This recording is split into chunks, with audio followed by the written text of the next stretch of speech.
teman-teman, selamat datang di channel kami Dr. Suci Nasir. Kembali lagi dengan saya Dr. Suci Arianti. Teman-teman, kita pasti tahu kan penyakit yang ditakuti salah satunya adalah HIV/AIDS. Penyakit yang menyerang kekebalan tubuh kita yang bisa membuat kita sakit berat bahkan kematian. Nah, kali ini teman-teman, kami akan memberikan beberapa kriteria kelompok-kelompok orang yang lebih beresiko agar tertular dari HIV/AIDS. Seperti apakah kelompok-kelompok itu? Ikuti ya. Jadi teman-teman, HIV/AIDS ini dia tidak memandang siapa Anda, anak pejabat kah, anak orang miskin kah, orang kaya kah, atau masih bayi kah, udah dewasa kah, udah ngerti ini itu kah, atau jenis kelamin, ras. Enggak teman-teman. HIV ini bisa menular ke siapapun, baik itu dari yang tua muda, bayi, atau yang belum lahir pun itu bisa kena. Ras, mau dia Kaukasia, Negro, jenis kelamin perempuan laki-laki, antara perempuan dan laki-laki, lady boy ya, atau yang punya orientasi seksual yang berbeda, baik dia itu lesbi, gay, atau lurus dia, itu tetap bisa terkena HIV/AIDS. Mungkin kita review sedikit lagi. HIV/AIDS itu adalah penyakit yang menyerang sistem kekebalan tubuh kita. Jadi mungkin bisa kita analogikan. Ada suatu negara itu adalah kita. TNI, Polri itu kan yang menjaga keamanan kan. Nah, TNI, Polri itu adalah kekebalan tubuh kita. Terus kalau kita terkena virus HIV/AIDS, kalau negara itu kena virus HIV/AIDS, virus ini membunuh TNI sama Polri-nya tadi. Dia membunuh kekebalan tubuh kita. Nah, ketika ada misal kita kena apa ya yang gampang ya, kudis deh misalnya, kena kudis di tangan. Kudis ini mungkin kita samakan dengan jajahan dari negara lain. Ada negara lain mau menjajah negara kita. Kalau biasanya kita itu ada TNI Polri, kita bisa nih jaga negara kita aman. Tapi udah dibunuh sekarang sama HIV/AIDS. Nggak ada TNI Polri kita, habislah kena jajah semuanya. Hancur semua negara kita. Kayak gitu juga tubuh kita. Kekebalan tubuh kita sudah mati, habis semua sama HIV/AIDS. Ketika kena kudis, mau seluruh badan habis kena kudis. Jadi kalau orang biasa misalnya batuk pilek, itu ya udah batuk pilek nanti istirahat yang cukup, banyak minum air hangat, nanti membaik karena ada kekebalan tubuh. Tapi kalau orang HIV/AIDS batuk pilek itu bisa sampai sesak nafas, gak bernafas sampai kematian. Bahaya kan? Serius kan ini penyakitnya?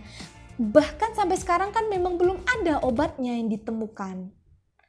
Nah, oleh karena itu kita perlu tahu kelompok-kelompok mana aja yang beresiko agar kita bisa menghindarinya, meminimalkan resiko bagi kita sendiri untuk terkena HIV/AIDS. Oke, kita masuki apa aja sih, yang mana aja yang kelompok-kelompok beresiko untuk terkena HIV/AIDS. Yang pertama, jika kita melakukan hubungan itu tanpa menggunakan kondom.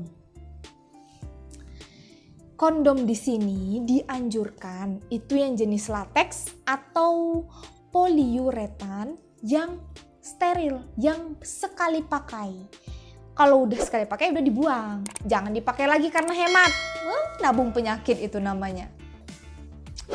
Nah, berhubungan di sini juga kalau misalnya yang anal itu lebih tinggi resikonya daripada yang vaginal. Karena vaginal itu memang barang yang diciptakan untuk berhubungan. Dia itu ketika sudah terangsang, dia akan elastis. Jadi tidak mudah lecet, tidak mudah luka ya. Tapi kalau anal, dia itu cuma untuk pup, bukan untuk berhubungan.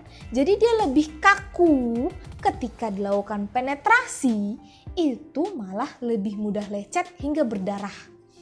Nah, mungkin di video kami sebelumnya pernah ada juga kami sampaikan bagaimana sih jalur-jalurnya kenanya HIV/AIDS itu.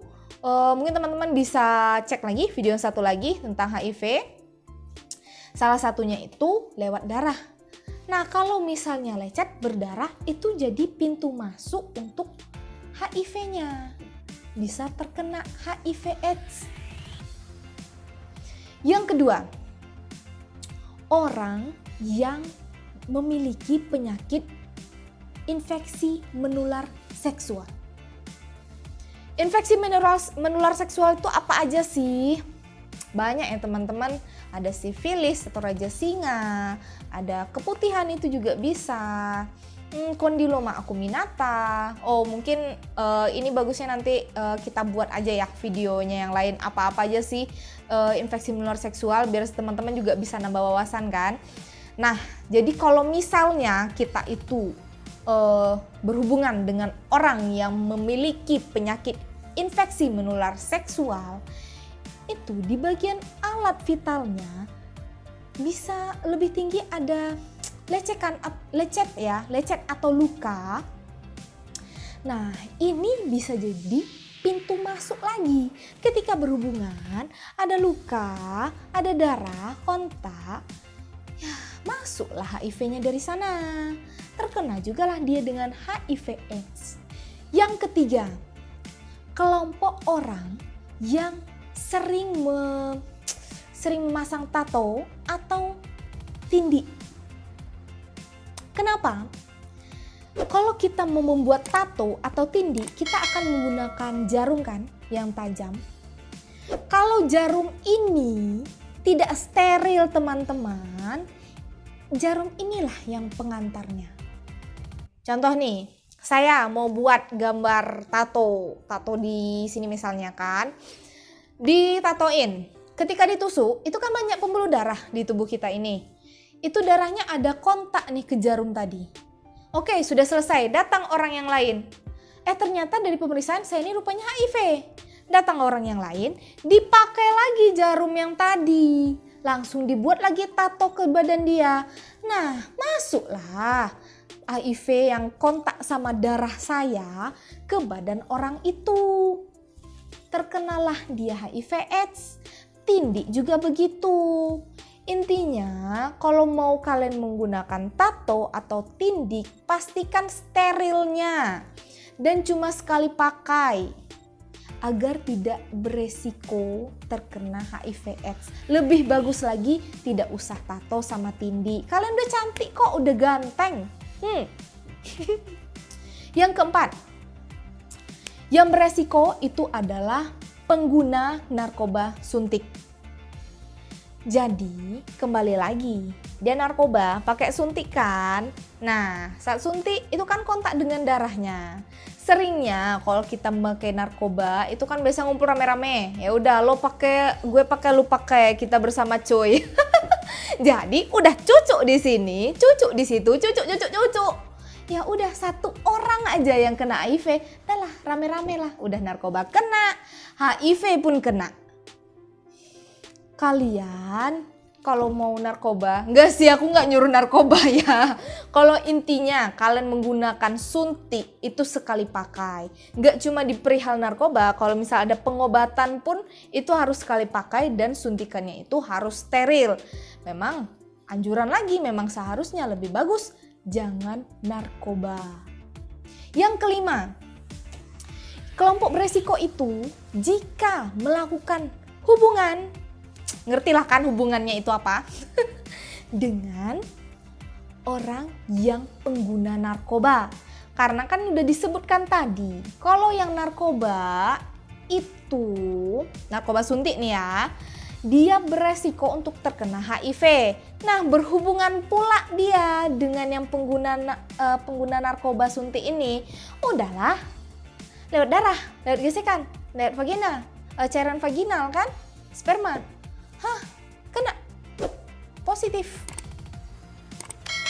Jadi teman-teman, yang harus kita tangkap di sini, coba kita hindarilah kelompok-kelompok seperti ini.